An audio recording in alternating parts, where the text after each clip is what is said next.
Hi అండి, hello. నేను మీ Mounika. Welcome to my channel Sushri kitchen. ఈరోజు మనం గుత్తి దొండకాయ కర్రీ ఎలా చేసుకుందాం అనేది తెలుసుకుందాం. గుత్తి దొండకాయ అంటే ఏదో అనేసుకుంటున్నారా? దీంట్లో వేసే మసాలాలతో మంచి టేస్ట్ వస్తుందండి. నేను చెప్పినవి పర్ఫెక్ట్గా ఫాలో అయిపోండి. దీంట్లో పచ్చిమిర్చి, ఉల్లిపాయ, టమాటా అలా చూసారు కదా, మిక్సీ జార్లోకి మొత్తం అన్నీ కూడా మసాలాగా చేసుకోవాలి కాబట్టి మనం దీంట్లోకే దాల్చిన చెక్క వేసుకోండి. అలాగే 4 యాలక్కాయలు వేసుకోండి. గసగసాలు, మనకు మసాలా ఐటమ్స్ అన్నీ, జీలకర్ర అది చూసారు కదా 4 అవి వేసుకోండి. లవంగ మొగ్గలు వేసుకోండి. ఈ మసాలాలే మెయిన్ అండి. మొత్తం ఎంత బాగా చేసుకుంటే అంత టేస్టీగా వచ్చేస్తే. ఒక 4 జీడిపప్పు వేసుకున్న కర్రీకి గ్రేవీ కూడా చాలా బాగా వస్తుంది.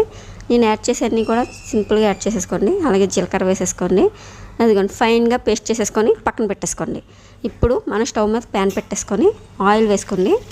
ఈ ఆయిల్లో మనం ముందుగా కట్ చేసుకొని పెట్టుకున్న గుత్తి దొండకాయల్ని వేపాలండి. మొత్తం 4గా కట్ చేసుకోవాలి. చూసారు కదా, వాటిని మనం గుత్తి వంకాయ కోస్తాం కదా, అదిగోండి అలాగే కట్ చేసి, చూసారు కదా అలాగే ఆ విధంగా కట్ చేసి మనం ఆయిల్లో అయితే ఫ్రై చేయాలి. చూసారు కదండి, ఆయిల్లో మనం అలా వేపుకుంటూ ఉంటే కొంచెం కలర్ చేంజ్ అయ్యాక చూడండి వాటిని మధ్య మధ్యలో కలుపుతూ ఉండాలి. లేదంటే అడుగు పెట్టేసి మాడిపోతాయి కదా, అందుకని చెప్పి కొంచెం మనకి కలర్ చేంజ్ అయిన తర్వాత వాటిని ఆయిల్లో తీసేసి పక్కన పెట్టేసుకోండి. అదిగోండి మొత్తం అన్నీ కూడా ఒక ప్లేట్లోకి పెట్టేసుకొని ఇప్పుడు మనం అదిగోండి మొత్తం ప్లేట్లోకి, చూసారు కదా. ఈ వీడియో కనుక మీకు నచ్చితే లైక్ చేయండి, సబ్స్క్రైబ్ చేసుకోవడం అసలు మర్చిపోకండి. పక్కనే ఉన్న బెల్ నొక్కండి, నోటిఫికేషన్స్ అన్నీ వస్తాయి. ఇప్పుడు అదే ప్యాన్లో మిగతా ఆయిల్ ఉంది కదండి, దాంట్లోనే కొంచెం కరివేపాకు వేసుకొని మనం ఇందాక ఫైన్గా పేస్ట్ చేసుకున్నాం కదండి ఆ పేస్ట్ వేసుకొని ఫ్రై చేసేయండి. ఈ ఫ్రై చేసుకొని గుత్తి దొండకాయల్లో పెట్టుకోలేదు అనుకుంటున్నారా? అలా అయినా పెట్టచ్చు, కానీ ఇలా కూడా ఒకసారి ట్రై చేయండి. ఇలా బాగుంటుంది.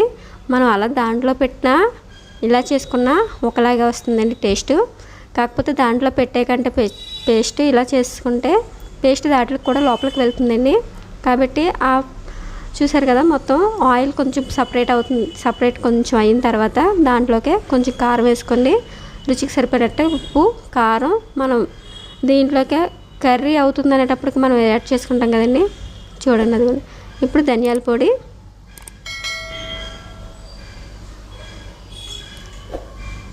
మొత్తం వేసి యాడ్ చేసేసి అదిగోండి మొత్తం చూసారు కదా ఆయిల్ ఎంత బాగా సపరేట్ అయిపోతుందో మనకి. కన్సిస్టెంట్ అంటే మసాలా అనేది ఫ్రై అవుతుంది. దీంట్లో ఇప్పుడు జీలకర్ర పౌడర్ వేయండి. జీరా పౌడర్ కొంచెం హాఫ్ స్పూన్ వేసుకుంటే మనకు సరిపోతుంది. మసాలా పౌడర్ కూడా ఆల్రెడీ మనం వేసేసుకున్నాం కాబట్టి ఈ చేసుకున్నదే ఇంగ్రీడియంట్స్ పర్ఫెక్ట్గా చేసుకుంటే అండి టేస్ట్ అయితే అదిరిపోతుంది. అల్లం వెల్లుల్లి పేస్ట్ వేసి కూడా ఇవ్వండి, అల్లం వెల్లుల్లి పేస్ట్ యాడ్ చేయండి, ఫ్రై చేసేయండి.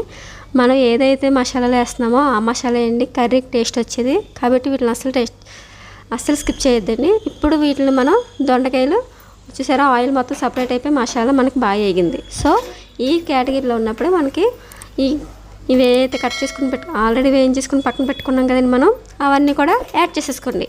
యాడ్ చేసుకొని ఒకసారి మిక్స్ చేసేసుకోండి. మొత్తం పర్ఫెక్ట్గా మిక్స్ చేసేసుకొని చూసారు కదా ఆయిల్ అంతా సపరేట్ అయిపోయింది మనకి కర్రీ. కాబట్టి కొంచెం ఆల్రెడీ ఎగిపోయింది కాబట్టి దొండకాయ ఎక్కువ వాటర్ అయితే అవసరం లేదండి. కొంచెం గ్రేవీ కోసం మనకి గ్రేవీ ఎంత అయితే అవసరం అవుతుందో ఆ వాటర్నే కొంచెం సమ్ వాటర్ వేసుకోండి. ఒక అర గ్లాస్కి అంటే చిన్న గ్లాస్తో వాటర్ వేసుకుంటే సరిపోతుందండి. చూసారు కదా మన కర్రీ ఎంత బాగా అయిపోయిందో. ఎవరైనా తినని వాళ్ళు కూడా దొండకాయ కర్రీ అంటే ఇష్టంగా తింటారండి. ఒక్కసారి చేసి పెట్టండి. చూసారు కదా లాస్ట్ అండి కొత్తిమీర వేసుకొని గార్నిష్కి అంతేనండి, తినేయడానికి రెడీగా ఉంది. మనం తినేయడమే ఆలస్యం ఇంకా పెట్టుకొని. నచ్చితే ఛానల్ లైక్ చేయండి, సబ్స్క్రైబ్ చేసుకోవడం అస్సలు మర్చిపోకండి. Thank you for watching. ఈ వీడియో మీకు ఎలా అనిపించిందో నాకు కామెంట్ చేయండి.